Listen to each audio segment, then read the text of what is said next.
Hi YouTube, it's me Nisha, aka Sister No, and I'm in with you with another video. I haven't recorded in a very long time. Hey, right now I am going to pick up my daughter from school, and it's like, oh gosh, like 4:24 in the afternoon. She gets out of school like 4:15, but she's in after school, so I'm gonna go pick her up a little bit early. Well, earlier than I usually do. So that's where I'm heading to now. I just left my off-season job. But let me give y'all an update of what's going on. My sister and I, we still own that business we spoke of several years ago in our sister tag video. As a matter of fact, now we have two locations. One that's 20 minutes from her, and the other location is like 20 minutes from me. And we usually like stay in that area per se. The main thing is that this season we're going to do things a wee bit different. We're going to be in the other store at least once a week, more often than we have been in the past. It's been an adventure. One thing I have learned as a business owner is that Uncle Sam comes for you. Like the taxes situation, and anybody who knows me in life knows how I feel about taxes right now. As a business owner, we get taxed many times, it feels like. On our income, we get taxed 10 ways to Sunday, and there's nothing you can do about it, because that's just how it is. You're getting taxed. You pay taxes on everything.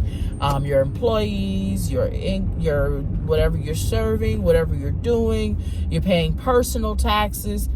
And it just adds up so fast and so frustratingly much. You know, like you think you're making a certain amount of money in your business.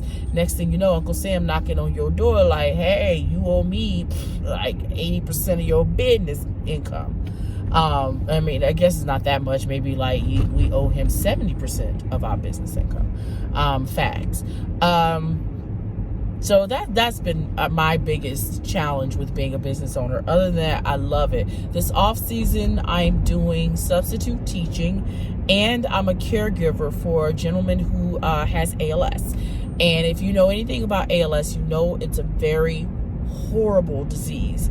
And my mom passed away from it, and it was horrible to watch her die from it. And just the thing is with ALS, your body is deteriorating, but your mind isn't. So with ALS, you are in your right mind, you're seeing the world, but you can't interact with the world because it takes your ability to talk, it takes your ability to move, eat, do anything. And this gentleman is in late stages of it, and he's had it or has known about the symptoms for at least 6 years, and so he's at the late stages of it. However, he can still talk, and he's at home, but he pays caregivers to come in and take care of him. The way I even found out about it is because his sister posted something on a social media site asking for people to come and walk him at the park and just hang out with him, maybe give him his medication.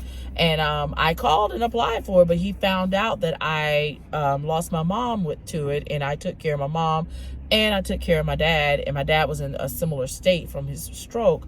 And he's like, well, would you like to be a caregiver? And I was like, well, okay. And so it just went from there. So I've been working with this guy for a couple of months now, and it's one of the hardest things I've ever done, not just because he has ALS and you know it's a terminal disease, but because his care is so like, it's hard on his caregivers. Like the things he asks us to do for him, to take care of him, is a lot.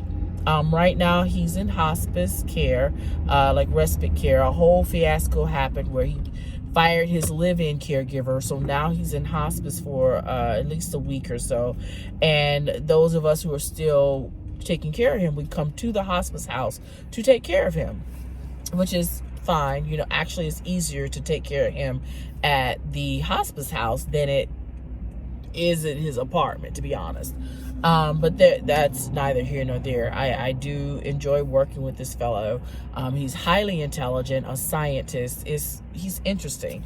But his circumstances is very I don't know how to describe it. It's a lot going on. Other than that, I just take care of my daughter, live my life.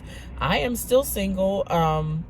I have no intentions of not being single for a very long time, so y'all won't hear me talk about any relationship. It's not my thing. I have a lot going on right now, and oh, why my lips dry? Oh, goodness. But I do have a lot going on right now, and even though I might cut somebody with these lips, you know, I have no intentions of being in a relationship. I don't have time. Yeah, that's pretty much it. My child's father and I have been apart for like most of her life. Like, I think we were together until she was about 18 months, and then we broke up and it was done.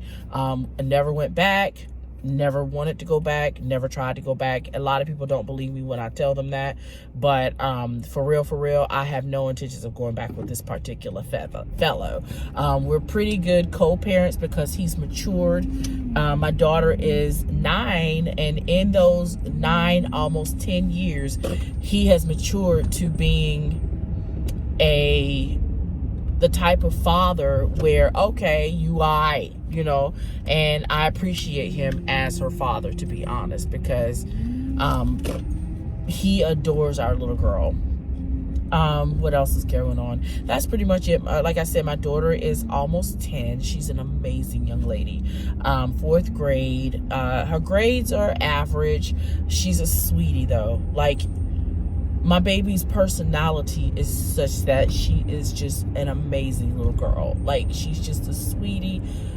She's polite. Okay, yeah, she's getting little ticklings of pre-teen situation, but I adore this baby. I adore her. And I don't know what I would do without my daughter. She's what keeps me going.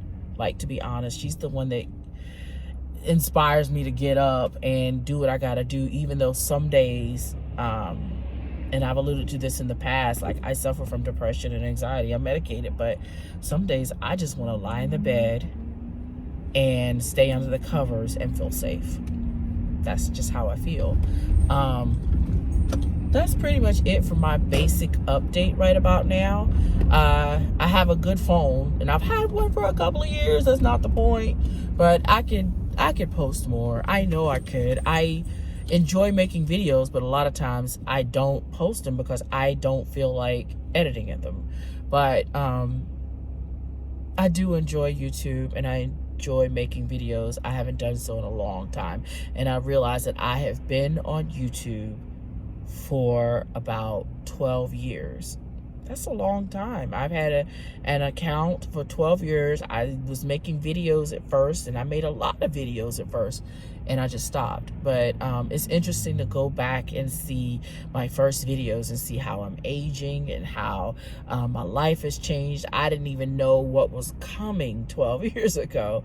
When I first started making videos, I didn't have a daughter, and then I stopped making videos, and next thing I did was like make a video about my pregnancy, y'all. Oops. So oopsie.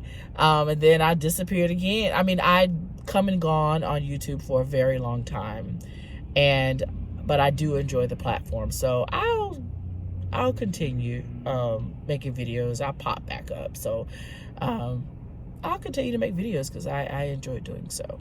I hope everybody is well. Those of you who've been with me for a long time, God bless. You know, some of y'all ain't making videos either. This is my challenge for 2020.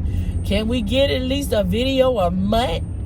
I will try to do one video every month at least. I'm gonna try to go every week, but I don't know. But I will make a video every month for 2020. That's 12 videos I will commit to. Because when I think about it, that's once a month, and it's just as easy as cutting it on while I'm in the car on my way to pick up my baby. So in 2020, that's what I'll do, a video every month, and just to give an update, just to keep myself visible on YouTube, because I do love YouTube, and I really think I have content to share. You know, everybody feels this way, but I really feel like I have some good to put out there, and you know what? Let's do it. Why not? Because in the past, my channel has been all over the place. You know, I used to do tarot readings, all that stuff. Well, I can tell you, I can still do tarot readings, but I'm not in a mental headspace to do them yet. And it's been years since I have been in a mental headspace to do them. And of course, as usual, I don't charge, but I have knowledge about certain things, and I have spiritual beliefs that I would love to put out there just for the small audience that would be interested in having a discussion about certain things. I think I could put that out there because not many people believe the way I do. So it would be kind of cool.